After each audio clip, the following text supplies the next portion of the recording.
শোণিতপুর জেলার অন্তর্গত পানবাড়ী জিলা পরিষদর কংগ্রেস দলের মনোনীত প্রার্থী রীনা বিভারে কংগ্রেস দল ত্যাগ করে আজি আনুষ্ঠানিকভাবে ভারতীয় জনতা পার্টির দলত যোগদান করে। উল্লেখ্য যে কংগ্রেস দল ত্যাগ করে আজি বিয়লি অনুমানিক 4 বজাত রীনা বিভারে ভোটপাড়াস্থিত ঢেকিয়াজুলি সমষ্টির বিধায়ক সেৱা কেন্দ্ৰত আজি ভাৰতীয় জনতা পাৰ্টিত যোগদান কৰে। মন্ত্ৰী অশোক সিংহলেৰ উপস্থিতিত ৰীনা বিভাৰে বিজেপি দলত যোগদান কৰে আজিৰে পৰা বিজেপি দলের নীতি আদর্শ মতে কাম করার সংকল্প লয়। আজির উক্ত যোগদান কার্যসূচীত ঢেকিয়াজুলি পৌরসভার প্রাক্তন পৌরপতি জন শইকীয়ার লগতে ভারতীয় জনতা পার্টির কেইবাগৰাকীও নেতা উপস্থিত থাকে। ৰীনা বিভাৰৰ যোগদান কাৰ্যসূচীৰ পিছতে মন্ত্ৰী অশোক সিংহলে এখন সংবাদমেল সম্বোধন কৰে।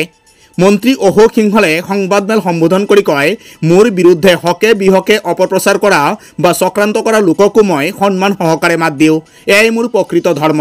কংগ্ৰেছৰ বহু মানুহ মোৰ সম্পৰ্কত আছে। মোৰ ৰণনীতি একো নহয়, মানুহক ভাল ব্যৱহাৰ কৰা, ভাল কাম কৰা, ভাল চিন্তা ৰখা। মোৰ অনিষ্ট কৰিব খোজা মানুহটোকো মই ভালকে মাত দিওঁ। মোক অপদস্থ কৰিব খোজা মানুহজনকো মই পালে মানে সন্মান সহকাৰে কথা পাতো। এটা সময়তো মানুহ দেখে না যে মই ইমান অনিষ্ট কৰি আছো, তথাপিও মানুহে চাপৰ্ট দিয়ে, মোক মানে কোনো ধৰণৰ কষ্ট দিয়াৰ চেষ্টা নকৰিলে। আৰু তেনেকুৱা মানুহ চবতে আছে, আপোনালোকৰ মাজতো আছে 2-এজন।